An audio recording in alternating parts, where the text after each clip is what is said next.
We've seen that the FPI's holdings from 21% have declined to 17% in the last 6 years, which is lowest of the 15 years so far. So what is it that the FIIs are seeing and they are exiting the Indian market that the investors or our fund managers not able to see, and we are still kind of having the Indian growth story intact with us? If you put a lens on the infrastructure companies, they have corrected by almost 40 to 50%. The best ones also have corrected by 40 to 50% in last 15 months. So the valuation on the valuation front also, it remains very, very attractive for investors to actually board onto this sector. We are very much hopeful that corporate India will start performing far better than other economies, and the valuations would still be reasonable. For the investors to understand, we can safely say that Anuj is predicting a 30,000 at December 27. It should be, yes, maybe 30,000 plus. So do you feel that still banking sector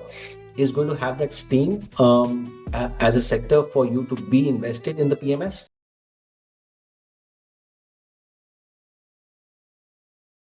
Hello friends, and welcome to Returns and Beyond from the Wealth One, the PMS and AIF investments. My name is Narender Agarwal and I'm your anchor for today. Our endeavor is to get the best of the thought processes, the best of the philosophies and strategies in the market for you on the table. So today is a very special day as we have Mr. Anuj Badjate, the fund manager and managing director of Badjate Wealth. This is one company that is there for 60 years, 6 decades of wealth management, managing over 9,000 clients. And Mr. Anuj has a special tagline: create wealth and not just profits. The PMSs of Badjate Wealth, the multi-cap, is given a CAGR of around 26% in the last 3 years. That is a huge alpha, considering that the markets have been really staggering. So we welcome Mr. Anuj with a big round of applause. Thank you so much for joining us in this webinar. Namaskar. Thank you very much for inviting me. Anuj sir, कैसे हैं आप? And how is Absolutely Badjate fine, Wealth sir. doing? Absolutely fine. Better off with the markets rebounding.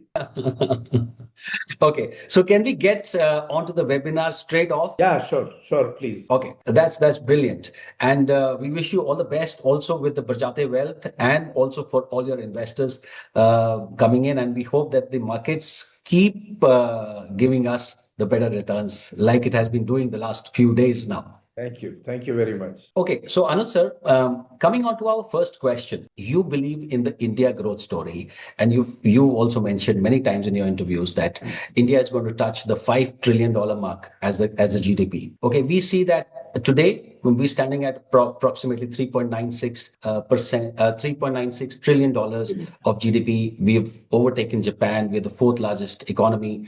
The government is showing a great intent by allocating a lot of funds, almost 12 lakh crores for capex, building of infrastructure, building of roads, railways, defense, etc. So that's one thing that is going in that direction, that yes, India growth story is intact. We have a great rural demand growing at 8.4%. We have a young population of 35%. So all this thing is playing out brilliantly. So according to you, as a person at the epicenter of managing a fund, what do you see that which are the sectors that are going to play along and going to be the leaders in the next coming 2 years, 3 years, where they're not only going to contribute for the GDP growth, but they're going to actually contribute to the investors' wealth? Right. So, good afternoon to all the viewers. As you've rightly put, sir,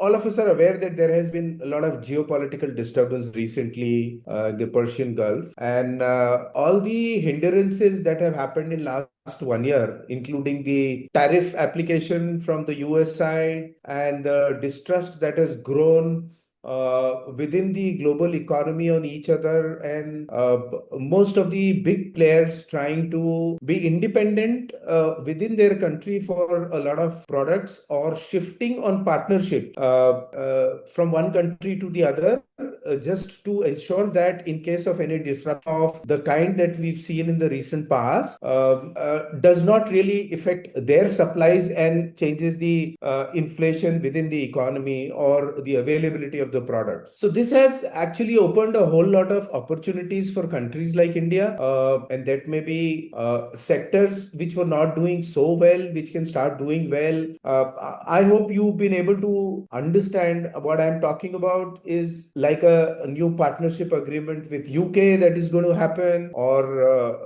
you see a lot of Gulf countries who were dependent completely on US will start looking at partners on the other side of the world. China shaking hands with Canada. All these are new phenomena which are happening in the political scenario globally. So all these things, I am very positive and optimistic, will open a lot many opportunities. The first sector, though not very happy to say, but looks to me is defense, because the recent last 1 or 2 months disturbances have prompted most of the countries that they need to strengthen their military bases and their defense rather than depending on the larger countries. Very fortunately, with the push of Honorable Prime Minister, we have been focusing on developing a lot of new products in defense sector, and a lot of help from the government side is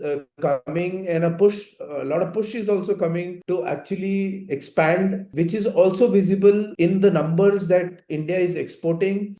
Practically every year we are seeing a huge growth in terms of the export numbers that India was doing earlier and is doing now. So defense remains one great sector. Then what comes to my mind is the infrastructure. Infrastructure is what we have incorporated in our strategy of both the funds, the growth fund as well as the multi-cap fund, very recently, for two reasons. One is that with the geopolitical disturbance settling, we see government's focus coming back on the development. If you have noted, a lot of stuck-up payments which were there to be received from central government or the state government have been released ending 31st March, which has actually pumped in blood into the arteries of vendors Thanks. and businessmen in India.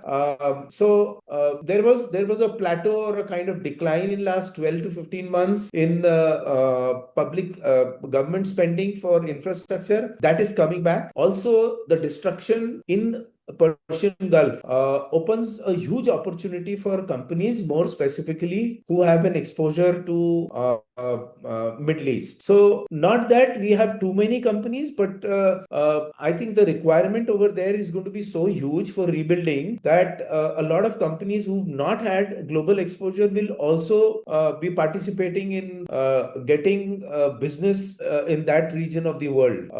L&T and companies like NCC, and they already have exposure across Middle East.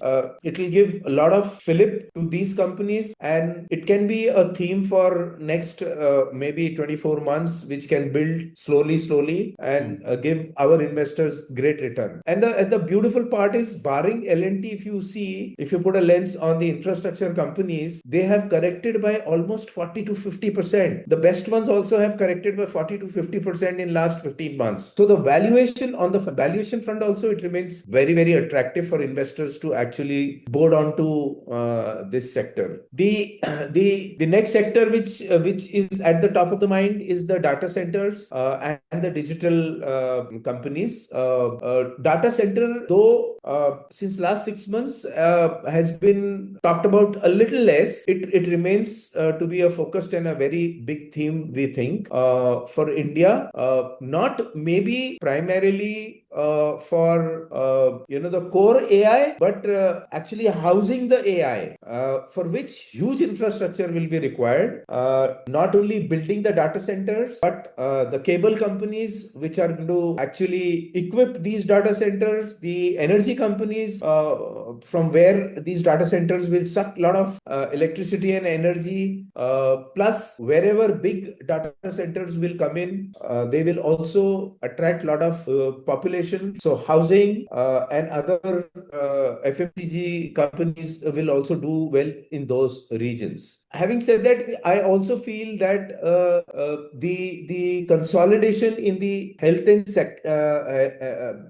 hospitals and healthcare business that has happened is the kind of consolidation that happened in retail say about 10 years back, the initial apprehension of an individual to enter a mall, an air-conditioned mall, hoping that the price will be higher because the experience is great, worn off after 2 3 years. And now, if we see, most of the consumer are either on online or prefer to go to a mall to actually shop. So similarly, with corporatization of hospitals, slowly what is visible is that the individual hospitals which were in existence for decades are winding up, and they are merging with the corporate hospitals, the so-called multi-speciality hospitals. And if you visit any of them, it is not anymore like what it was earlier, that you had lack of customers stepping into these hospitals. Most of the hospitals are full. So what I mean to say is, just like what happened to retail, that fear of being overcharged or trying to recover the cost of the great experience from the patient is no more there. So these hospitals are going to do very well. This can be a very long-term story also. Need not be say 12 months or 24 months. One should have hospital stocks, healthcare stocks in their portfolio from a time horizon of 3, 5, even 10 years. And the large population of the country comes to the rescue of the sector. Sorry, in terms of providing customer base uninterruptedly. I understand that defense, infrastructure, and AI sectors will be part of the futuristic sectors that you're talking about, and they're all dependent on all the events happening outside. Okay, so I just have one more counter question coming from here.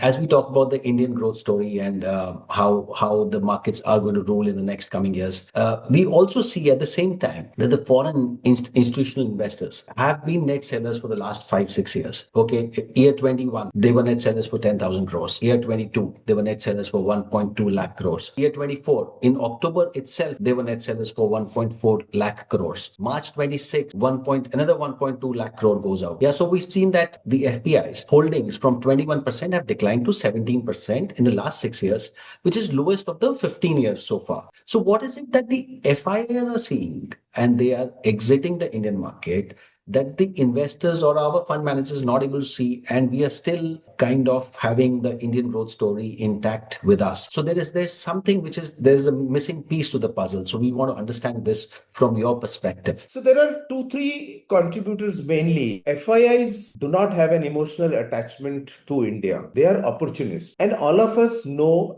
and we have to accept that last 15 months to 24 months have not been great as far as the corporate profits in India are concerned. And they saw, though we've been talking about 5 years, 10 years growth story of India.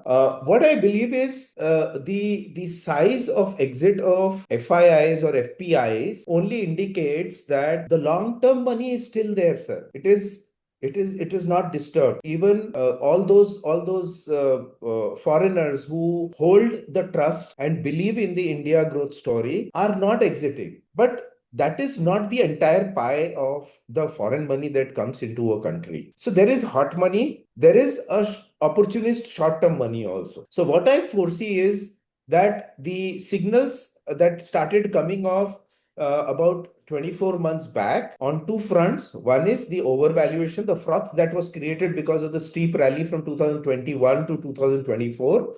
That was one discomforting factor. And second was the plateauing of the corporate profits. This actually hinted the FIIs to actually take some money out of India.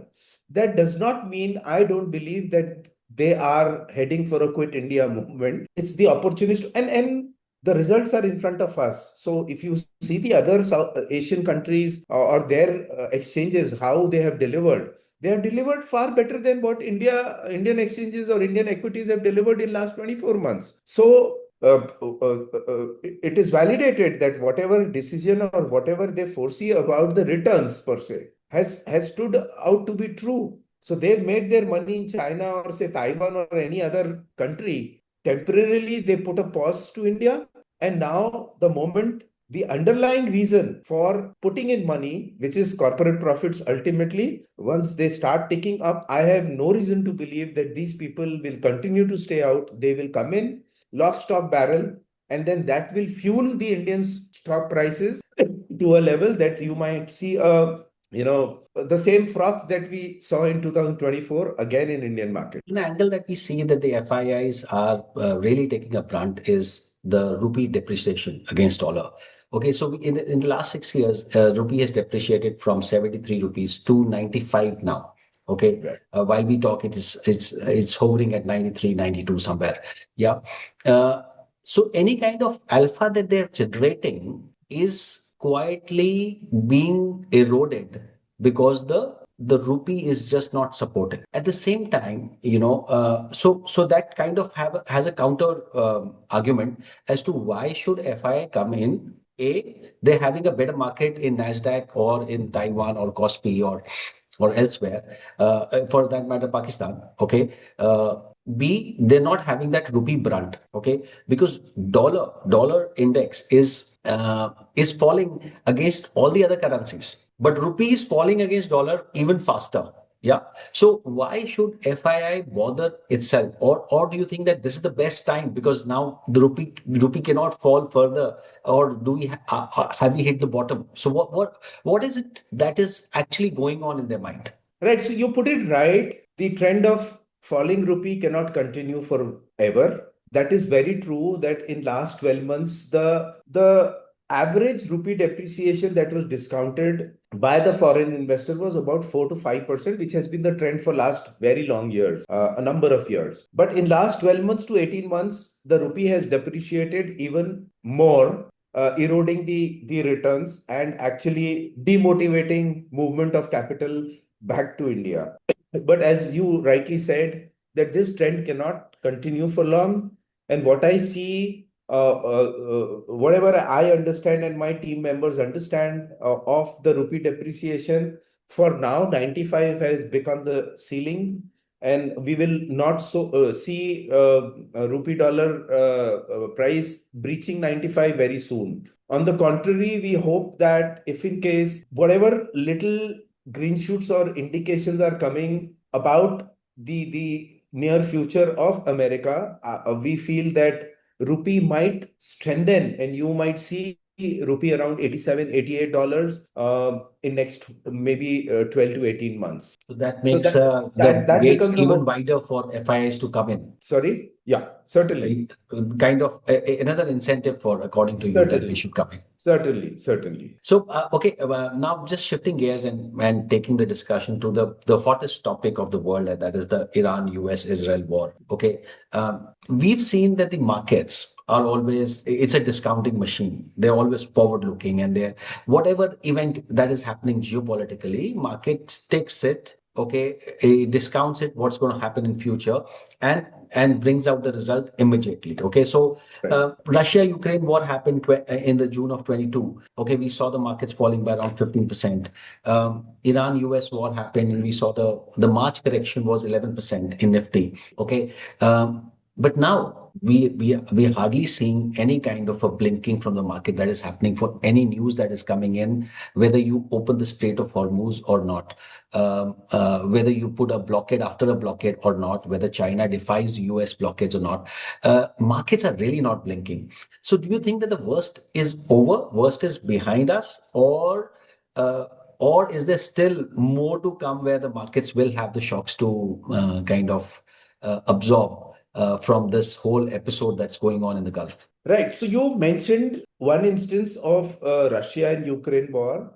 If you've gone through or the investors have gone through our report, which we released on 18th of March, when the war was at the peak, near the peak. So wherein we have captured the market behaviors in India and market behaviors worldwide after all the major wars in the past 50 years. And you will be surprised to note that maximum of 3 months gap post the war, markets have turned up so sharply that the lowest return post war that I remember of in those charts was 38%. And it was upwards of 100% in some cases. So exactly like that. And we actually alerted our investors on the historic way how stock markets have responded to such wars at the appropriate time only because of this. Because in every war, when it starts, the narratives are that this time it is different.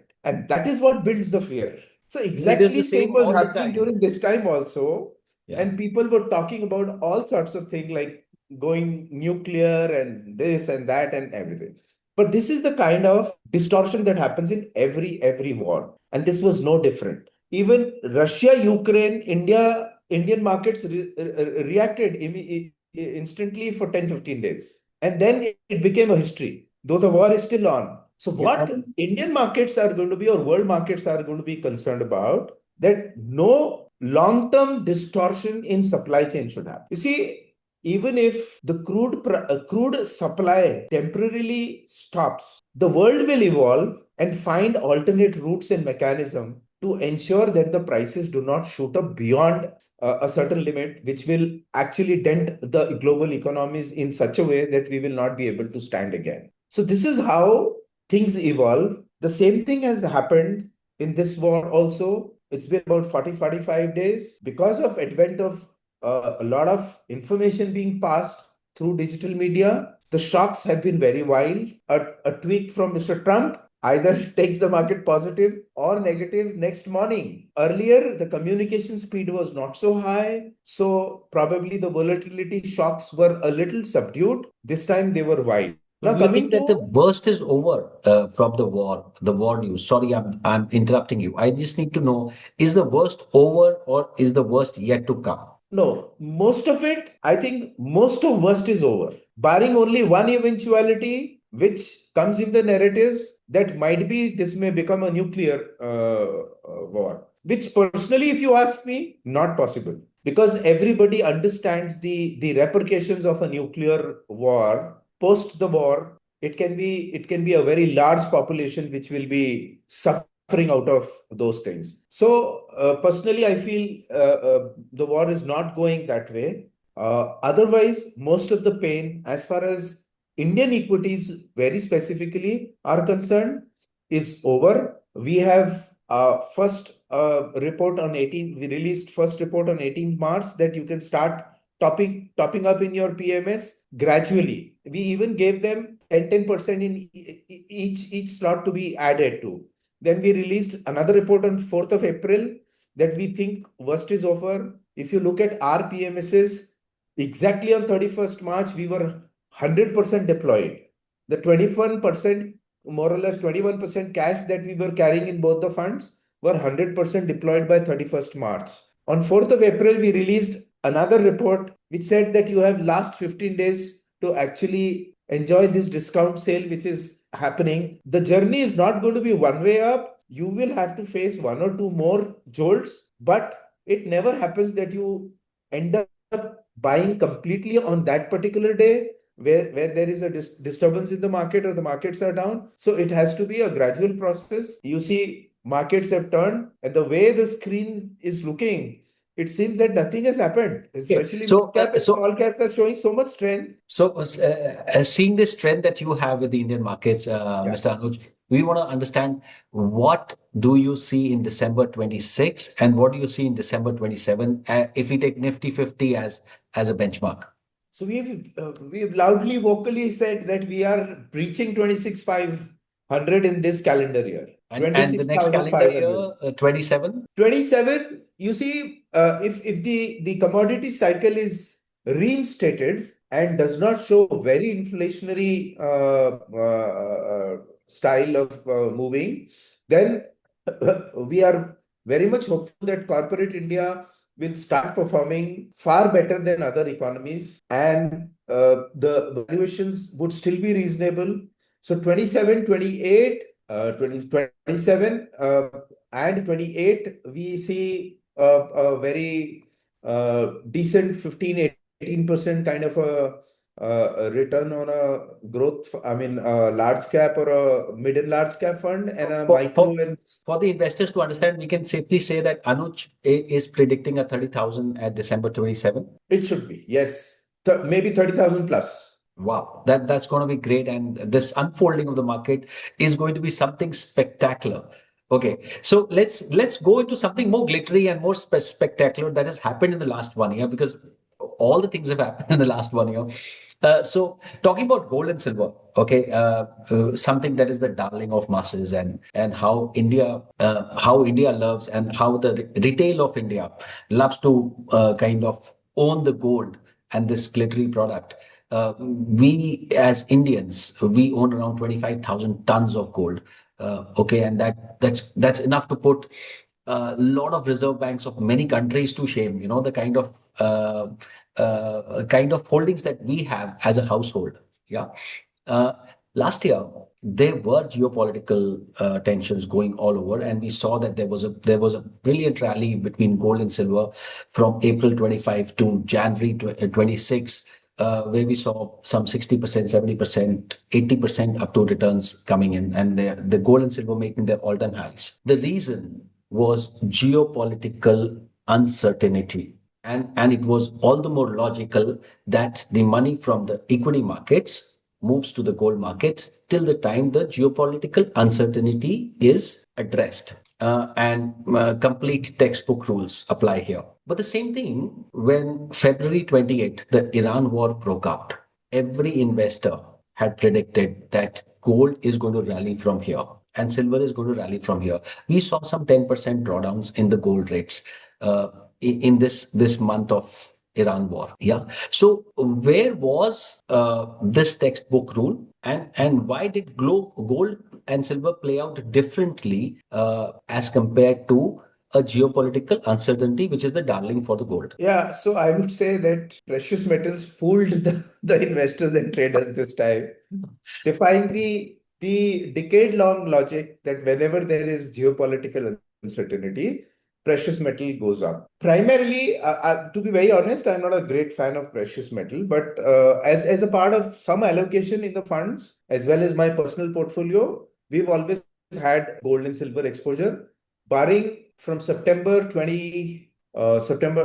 25 till February 20, till maybe January of 26, we had close to 20% exposure even in our funds to silver and gold. To me, the main reason for gold and silver not behaving in the conventional way, the pattern that was seen for decades, that the prices rise during the geopolitical disturbance, is the froth, as well as the you see, you have to remember that before this disturbance started, gold and silver had seen a very steep rally, and before and the time the war started, these two metals had already started correcting. So now what happened? What I see from the numbers is that the gold buying across the world that was happening by the reserve banks was put to a halt just before the war started, which means a major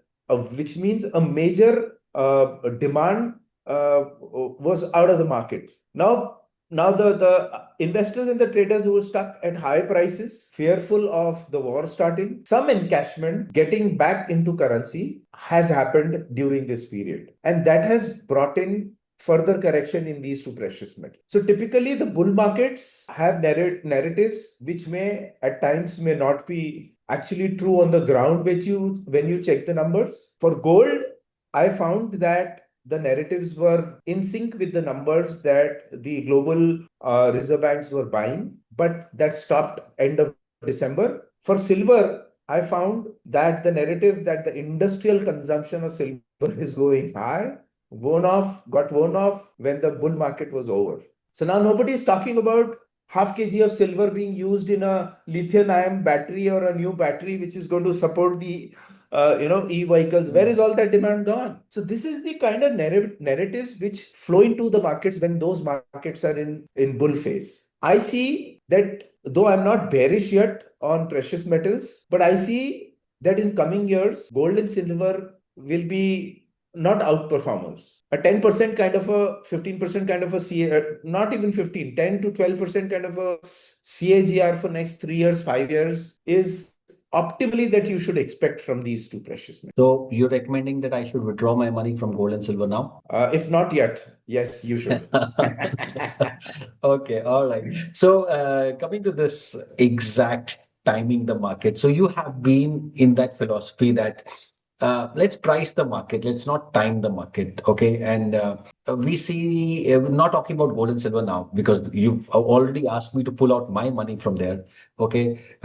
Now I'm going to invest in Nifty or into the stocks, whether it is large cap, mid cap, small caps. That is a second story. But when I see Nifty on the whole, okay, I see it at a PE of around 21 times today. Okay. And it looks like a very good buy.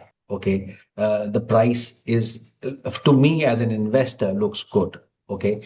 I need to understand from you that getting into the market now, is it actually a good price that you talk about, or will I still be timing the market? No, in fact, this theory worked for us very well.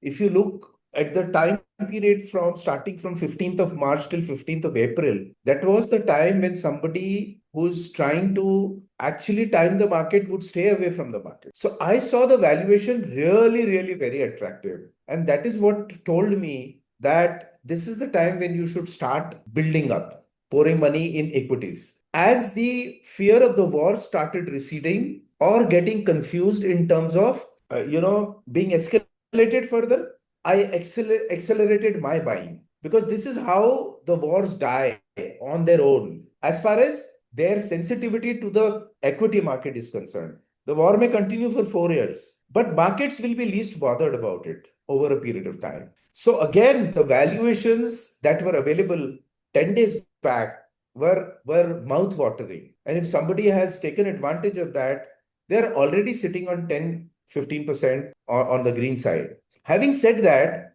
if you take a closer look at the market, 80% of the market is still there where it was 10 days back. So the opportunity is huge. So if there is a stock which corrected 40%, has gone up by 10%, still can be very good buy. There may be other stocks which have corrected 40%, but still have gone only 2, 3%, 5% up from the bottom. So you need to have an eye for where the undervaluation continues and optimism for future, and just go after them, chase them, buy them. Okay. So, talking about your portfolio in the multi-cap fund and the growth fund, okay, we see that you're very heavy on gas, fuel, and the energies. Okay, so almost 12.5% of your sector weight is there. Yeah. At the same time, we see that because of this entire Gulf episode that is happening, the crude is jumping from $60 to $117. Okay, and the entire pipeline of deliveries is being distorted. Okay, so what is the kind of stocks that you are into this sector that you still feel that yes, it is this brunt is not going to affect them, and this is going to be a multi-bagger for you? Right. So to be very honest, this was a hedge that we created 3 months back. We were expecting a spike in the crude. So primarily, if you see what we built in our portfolio were the exploration companies like Oil India and ONGC. So they were the hedge against the dent that the higher crude prices or energy prices can make to the equity. Just exactly similar to what we did with precious metals. That was the time when we felt that the corporate sector's performance is plateauing or going a little down. So we offloaded close to 18-20% of equity and moved into the more happening place that was precious metal. The same thing we did to hedge against the rising crude prices.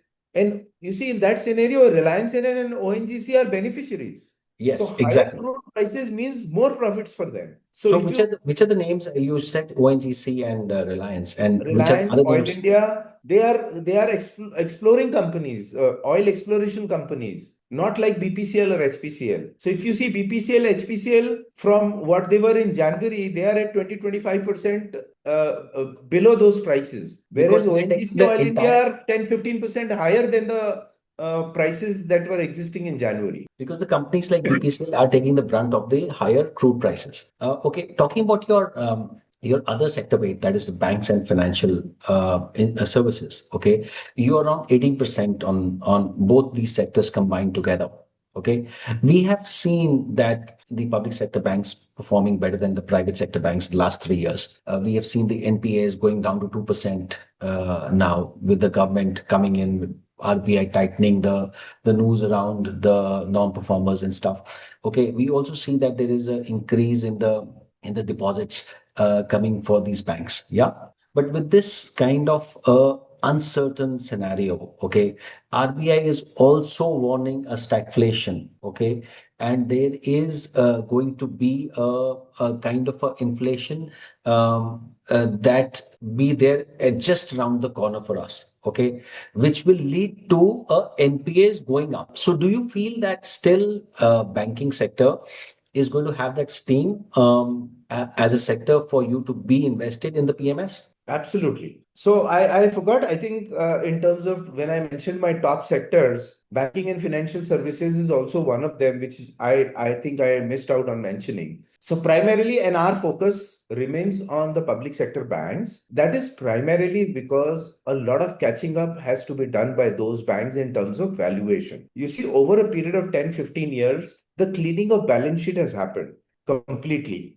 And the valuations were really very dirt cheap compared to other sectors or even the private peers in the same sector. So that gives you a leeway for, on the rebound side, such sectors which are fundamentally not disturbed but are available at a very cheap valuation, they first start catching up with the valuation. On the fundamental side, you've already said and seen that the balance sheets are clean now. If you see the technology adoption, which was an apprehension in terms of most of the matured players who actually chose only for the private sector banks because they were on their forward foot adopting technology. If you see even banks like State Bank or an Indian bank, they have moved forward in last 5, 7 years in terms of adopting technology. So they are still a little behind compared to their private competitors, but they have caught up a lot. That is not reflected in the valuation. So going ahead, I think a easy 50-70% kind of a appreciation can happen in this area of the markets, Especially the PSUs. yeah, in the PSU side. So, which are the And PSUs and that you and would? and we have also, if you've seen, had a close look, we also have a few companies with a lot of weightage given to allocation given to, which are from the infrastructure segment. Infrastructure mean financial infrastructure, or companies which are facilitating the expansion of mutual fund route, and helping the equity cult to actually penetrate into the rural India. So they have a secular growth chart for next 5, 7, 10 years. Still, we are at 4% penetration or 5% penetration compared to what in matured countries it ranges from 20% to 45%. So there is a long gap there, and we have good 10 years wherein you see, we have to agree one thing, that this equity culture which has come in is irreversible now. Let markets come down, let markets go up, but the habit of an SIP or investing into equities through mutual funds is seeping in, penetrating deeper. So these flows will not die so easily, which means more business for companies like HDFC AMC or Birla AMC. So over a Would be period of there. time, next 5, 10 years, at the moment, we may not be able to imagine, but their sizes can be very huge. Okay. So, just coming to the PSU banks, would you like to name any top three of your PSUs that you would like to bet on? Sir, I think we have a problem in the connection. Okay. I'm not able to hear you. Okay, I will just repeat. Just let me see if your visual is there. We will edit it, Anuji. Yeah, can you see me now? Anuji, can you see me now? Yeah. Now you Okay. are Okay. visible. So we'll edit this part and then I'll just ask my question now.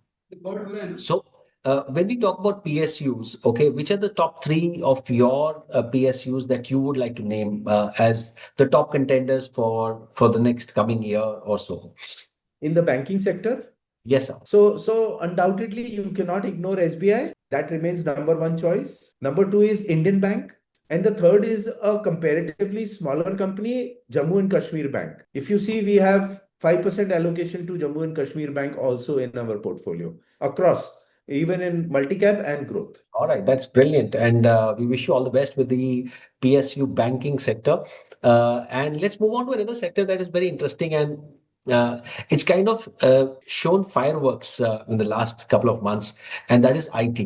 Okay. And so when we look at IT sector, especially Indian IT sector, okay, it is export heavy sector. And with the dollar depreciation, okay, this has got an additional advantage as an exporter. Similarly, when we look at the pharma sector, okay, it's again an export heavy sector.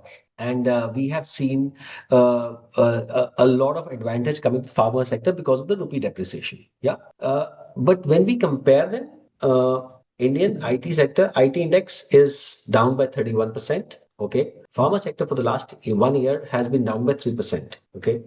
We want to understand, is this going to play out? We all understand that tariffs and AI is the mainstream player for this. But the question is that is the IT sector now a good buy, a good price for us, or a pharma sector now is a good entry level for us or not? So I'll take one by one.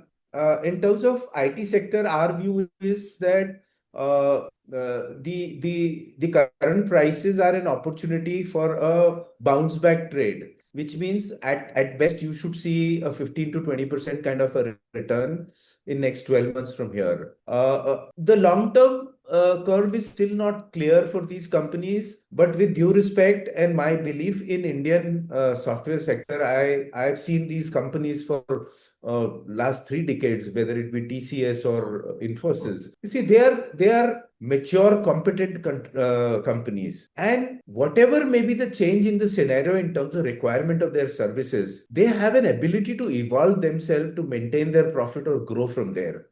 It's not that in last 20 years or 25 years, IT industry hasn't changed.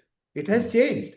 Hmm. But Infosys or a TCS or for that matter, any other a decent, good company has evolved, changed their strategies and ensured that they continue to deliver returns to their investors. So the same kind of the first slot maybe a 20% kind of a return on a bounce back. And then again, if you're okay with a 10% kind of a CAGR for a long period, that's a safe haven, which will see less volatility, maybe probably coming in coming times, starting from here. You So see, do the we see prices are down Anuj? by 30% already. So do we see Anuj investing in IT in the next 12 months? So we have taken little exposure already. If you see Infosys, we entered in Infosys around 1260-65. Mhm. But we are not looking to hold that for the price to reach to 2000 or 2500. Maybe around 1500-1600. If we get an opportunity in next 3-4 months, we would want to Exit. move to some other promising company or a sector. Sure. As as far as the pharma sector is concerned, you see, there were a lot of headwinds in last 15-18 months in terms of raw material cost first, then a lot of statements coming from the US administration in terms of imposing a lot of Tariffs. tariffs on these companies. So which disrupted and maybe moved the focus of investors from this sector to some other sector. So we took that opportunity to build ourselves in hospitals and healthcare. Now we think that the valuations in pharma sector are fair, and there are a couple of companies who should be able to deliver a 20%, 25% kind of a return for next 2-3 years. And we've slowly started building there. But on the sector, I would say it will doesn't look like it will become theme of the market, a front runner in the market. So I will stay neutral to positive for pharma sector. So that means we will hardly see you investing in the pharma as of now. So to be prudent, I have to divide my risk as a fund manager. So there will be no overload of pharma, but we will continue to have 5 to 10% allocation in pharma always. Okay. So when it comes to allocation, Anuji, we have seen that you're a multi-cap fund, wherein you have the mandate to be in large caps, mid caps, small caps, the way you like it, right? But over the years, we have seen that Barjate Wealth is into small caps, 80% of your investments are hovering in small caps. Okay. Now, when I look at small cap index and when I look at the way the small caps behave, okay, they tend to get up to 40% drawdowns at a bad news, or a 20% drawdown, like what happened now in March. Okay, where the portfolios take a brunt. Okay, you as a fund manager, you have a responsibility towards the investors and answerability to the investors. Okay, so how do you manage your drawdowns, and how do you convince your investors about that very temporary shock that the small caps intend to give at certain points in time? So it's sir, it's very simple. Not really complicated, especially if the investor has had some exposure to equity markets in the past. If you want to generate extra alpha, you cannot sit in the HDFCs and the SBIs of the world and actually generate extra alpha. You have to be in small caps. So the moment you move down to small and micro caps, try to identify young emerging companies. The risk is higher, the volatility is higher. So this is very well explained to all our new PMS clients, that would you want to chase higher growth with more volatility, or a more stable kind of a portfolio with little subdued growth in terms of percentage of returns. And we found that a large number of subscribers did come to us in multicap with a very aggressive stance, that if I had to make 10-12%, I would myself invest, or why do I look at equity markets, and why do I come to Badjate? My hunger is more, and that is why I'm here. But during the last 18 months, we came across a lot of investors who also were wanting some funds to be allocated to more stable kind of a fund management. So that is where the idea of launching a growth fund came in, where we are investing only in companies upwards of 5,000 crore market cap, up to 1,25,000 or 1,50,000 crore market cap, even more. So upward cap is not there, but there we do not enter in any company which are below 5,000 crore market cap. So the choice is open for the investor, somebody who's ready to give up on a little on the return, but is looking at a more stable kind of a portfolio, then growth fund is the option. Somebody who wants to try hitting every ball and Multi-cap. actually hit a century in the minimum number of balls, has to be with the multi-cap fund. So multi-cap fund is going to And be to be your very Suryavanshi. honest, Narenji, that has been my favorite and area and the expertise, to identify smaller companies and sit with them till the time they become large cap, and they are much more covered by the big brokerage houses and the FIIs. So, for example, by hitting every ball, I remembered that you should have a Web of Suryavanshi in your team also. So, I think multi-cap fund is your Web of Suryavanshi, where you're going to hit at a ball and you're going to hit the first ball to six. Not exactly, I would say, because even in multi-cap, only the percentage of exposure to such companies is larger, but it is not that we don't take stable companies in multi-cap, because in the bad times, those are the companies which will give some stability to the portfolio. If you have all Suryavanshis and one after the other, if the wickets fall, then you have to go back to the pavilion with very little score. And that is what I cannot do with my clients' money. Absolutely, yes. Okay, so, sir, these 2 years have been very sideways for the investors, and we've seen that Nifty going from 22,000 to 26,000, back again to 22,000, then again to 25,000. So this is kind of the sideway rally is beating the spirits of the investors for a long time now. So, before we close this webinar, we would like you to give a sound piece of advice from your 30 odd years of experience as a fund manager and a wealth manager, and 60 years of Barjates as a wealth manager. What is it that you would like to tell our investors as the closing remarks of this webinar? Sure. So there are only two things which I want investors to introspect and actually build themselves. One is, you need to have a very clear-cut thought whether you are a trader or an investor. You see, for a trader, the stocks as well as the entry and exit time may be different compared to an investor. Most of the time, what I see is the investors are confused. They say that I am an investor. I don't mind holding for 3 months, 6 months, but they start getting panic attacks. The very next day, their stock falls.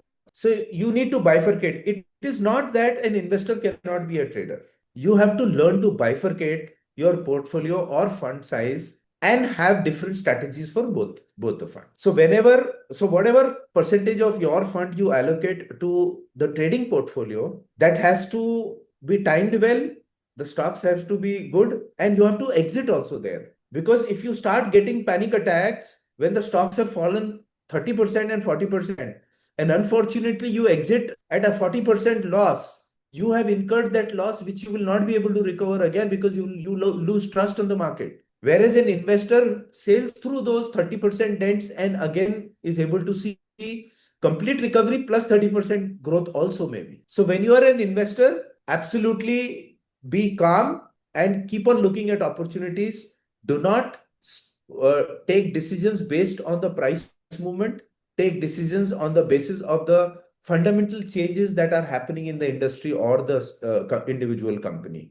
A trader has to enter and exit with the theme, with the momentum in the market. So this is the first advice I say. And the second is don't take this fall or the last 15 months or 18 months of behavior of the markets as not a good area to be invested. These are natural cycles. They are bound to come.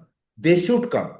And these cycles keep you on ground. Otherwise, most of the investors who came in last 2 years, 3 years, 5 years time, maybe post COVID, I can say, 30% of them became my consultants. They thought that they understand the market 100%. These kind of periods actually tell you that why we say 20% CAGR when your PMS is able to deliver 80% in 2023. So there are periods which will come and average out your return. So keep your expectation. If you've done 20% CAGR or a 25% CAGR for 10 years, it is very big money. So don't get deterred, don't lose hope, don't shake confidence, continue to trust the equity markets, be there for longish period. And I will tell you that there is no better asset class than equities. These are the two takeaways that I will request all the viewers to actually follow very sincerely. Thank you so much, Mr. Anuj, for taking time for returns and beyond at Wealth One. And this has been so knowledgeable, so interesting, so crispy. And I'm sure that the investors are going to benefit a lot from your wisdom. So the writing on the wall, friends, is that be an investor. Okay, look for the opportunities and keep investing in small intervals. And the next few years is for the India growth story, the India shining story. And anybody and everybody who's part of this is going to create a lot of wealth. So let's embark on this journey of creating wealth. With this, we would like to thank Mr. Anuj Badjate, for the fund manager of Badjate Wealth, for joining us here. And we take your leave from Returns and Beyond Wealth One. Thank you once again. This is Narender Thank you Agarwal very much. signing off. Thank you very much, sir. Thank you so much, sir.